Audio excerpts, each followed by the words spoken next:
पटना के राजीव नगर स्थित नेपाली नगर मोहल्ले में वो घटना आप सभी को याद होगी। किस तरीके से अवैध जमीन को लेकर के अचानक से प्रशासन की बुलडोजर वहां पे पहुंचती है और तमाम घरों को उजाड़ दिया जाता है। तमाम घरें जो बनाई जा रही थी, अभी कार्य उनका चल रहा था या फिर कार्य संपन्न हो गया था, उस घरों पे बुलडोजर चले और उन्हें तोड़ करके भूमिगत कर दिया गया, जिसके बाद काफ़ी विवाद हुआ। स्थानीय लोग काफ़ी उग्र हो गए प्रशासन के खिलाफ में और कई गतिविधियां जो है वो हुई थी। आपने देखा वो तस्वीर, किस तरीके से लोगों ने प्रशासन के ऊपर में पत्थरबाजी भी की, जिसमें सिटी एसपी अमरीश राहुल घायल हो गए। उसके बाद दूसरे दिन भी प्रशासन का वो बुलडोजर चलता रहा। लोग काफ़ी परेशान रहे, लोगों को बेघर होना पड़ा।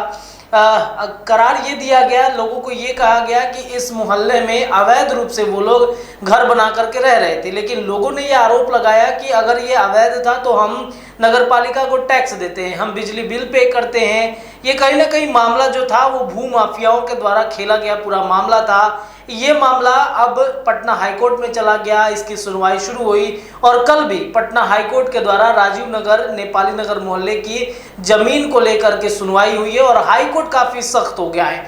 पुलिस प्रशासन पर उसने टिप्पणी की और कहा है कि ये मामला पुलिस प्रशासन के हाथ से निकल चुका है। भू माफियाओं को सबक सिखाना बेहद ज़रूरत है, पुलिस से नहीं होगा, अब एसटीएफ लगाइए, एसटीएफ के द्वारा ही इसकी जांच होगी। पूरी खबर हम आपको विस्तार से बताने जा रहे हैं। आपको बताते चले कि राजीव नगर स्थित नेपाली नगर मामले में मंगलवार को सुनवाई शुरू हुई।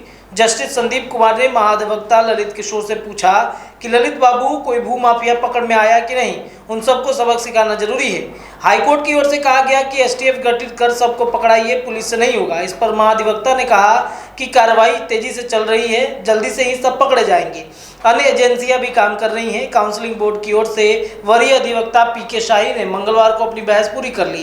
उन्होंने कहा कि याचिकाकर्ताओं को इस रिट याचिका में किसी प्रकार की राहत नहीं दी जा सकती है, क्योंकि उनकी ओर से ऐसा कोई भी दस्तावेज नहीं दिया गया है जिसके आधार पर उनके दावे को स्वीकार किया जा सके। उनका दावा कानूनी रूप से वैध नहीं है, याचिका को खारिज कर दिया गया।